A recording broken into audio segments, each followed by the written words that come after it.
यह आपका एक घन अभी दिया हुआ है। इसमें कितने सतह, कितने सरफेसेस हैं जो दिखाई देते हैं आपको? 3।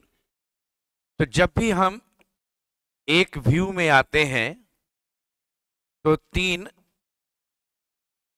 एडजेसेंट फेसेस, पड़ोसी है तीनों, ये 3 एडजेसेंट फेसेस आपका विजिबल रहता है, 3 पड़ोसी, और 3 जो है वो दिखाई नहीं देता है, पीछे छिपा हुआ है।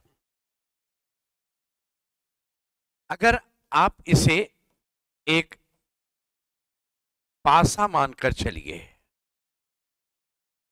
लूडो खेलते हैं, पासा रहता है, उस पर 1 से कहां तक लिखा होता है? 6 तक। 1 2 3 4 5 6, 1 से लेकर 6 तक लिखा होता है। वो ऐसे अंक नहीं लिखा होता है, इस तरह से पॉइंट पॉइंट पॉइंट बिंदु दे करके आपका लिखा होता है। ठीक है।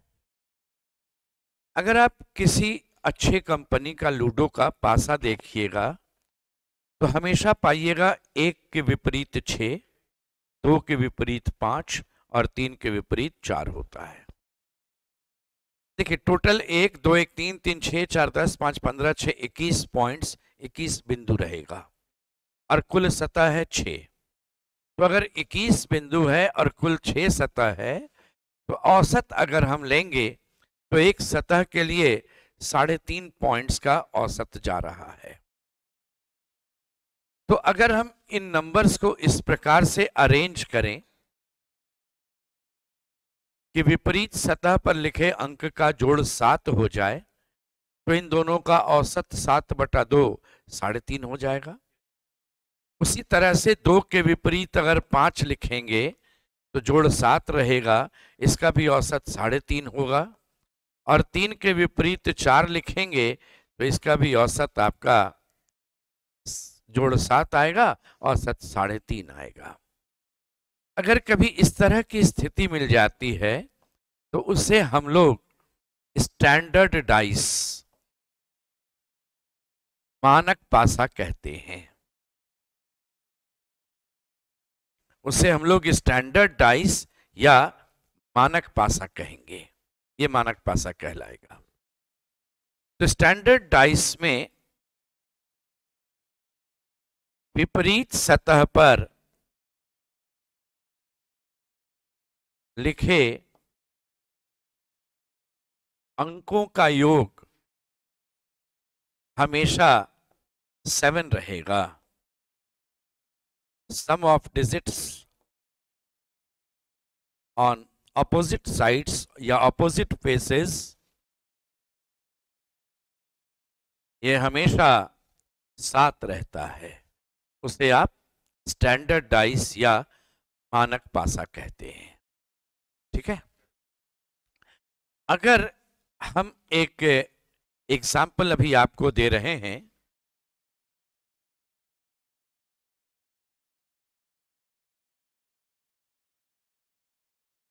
और यहां लिखा हुआ है 4, यहां 5 और यहां 2, बताइएगा स्टैंडर्ड है या नहीं है? स्टैंडर्ड होने के लिए 5 के विपरीत 2 चाहिए, और आप जानते हैं 5 ऊपर है तो विपरीत तो नीचे होगा, ये तो बगल में 2 लिखा हुआ है। तो ये अगर पड़ोसी का जोड़ 7 आ जाए उसको नॉन स्टैंडर्ड कहेंगे। यहां पर ये आपका नॉन स्टैंडर्ड डाइस कहलाएगा। इस केस में 5 और 2 आपका विपरीत नहीं है, पड़ोसी हो गया। ठीक है। स्टैंडर्ड डाइस समझ में आ गया है। अब मान लीजिए एक और एग्जाम्पल हम देते हैं।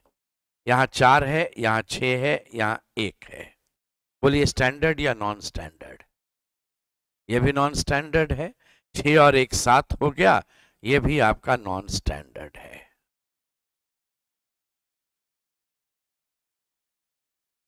ये 2 है, ये 4 है, और ये 1 है।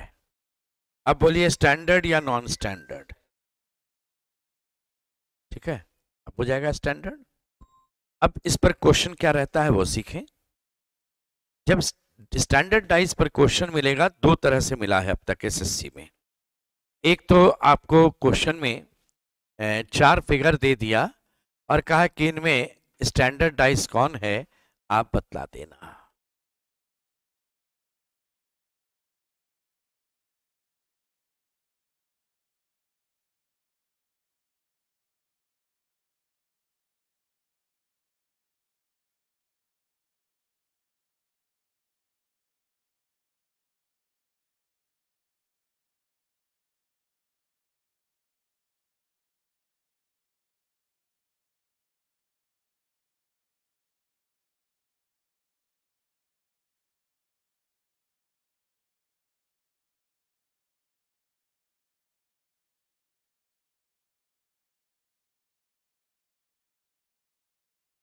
इनमें कौन मानक पासा है, हो जाएगा। तो इस केस में आप तुरंत कहेंगे कि देखिए सब में तो पड़ोसी का जोड़ 7 हो रहा है, ठीक है, इसमें किसी पड़ोसी का जोड़ 7 नहीं है, अर्थात 2 के विपरीत 5, 3 के विपरीत 4 और 1 के विपरीत 6 हम बना सकते हैं, संभावना है, इसलिए ये मेरा स्टैंडर्डाइज है। एक इस ढंग से क्वेश्चन मिला है, ठीक है। और एक क्वेश्चन एक बार ऐसा भी नजर आया, ऐसे फिगर दिया और कहा इनमें भिन्न कौन है, इनमें भिन्न कौन है, यानी ऑड वन निकालना है आपको।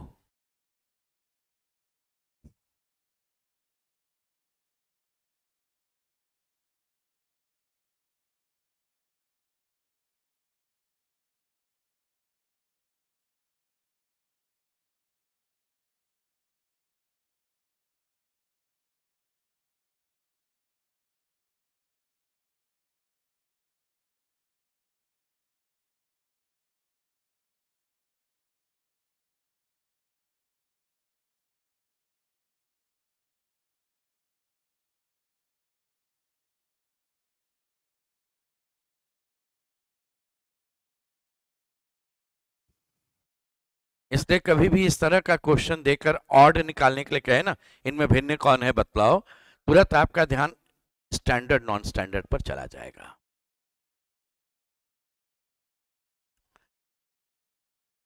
बोले इसमें अभी के केस में ये स्टैंडर्ड या नॉन स्टैंडर्ड, स्टैंडर्ड बन सकता है, लेकिन 5 3 8 5 1 6 3 1 4 कहीं 7 नहीं आया, तो इसको बनने का चांस है, ये स्टैंडर्ड है।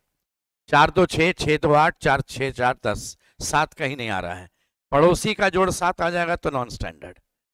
कारण है कि मुझे तीनों जोड़ा विपरीत में 7 चाहिए, तो ये आपका फिर हो गया स्टैंडर्ड। अरे यहां तो 3 और 4 पड़ोसी हो गया।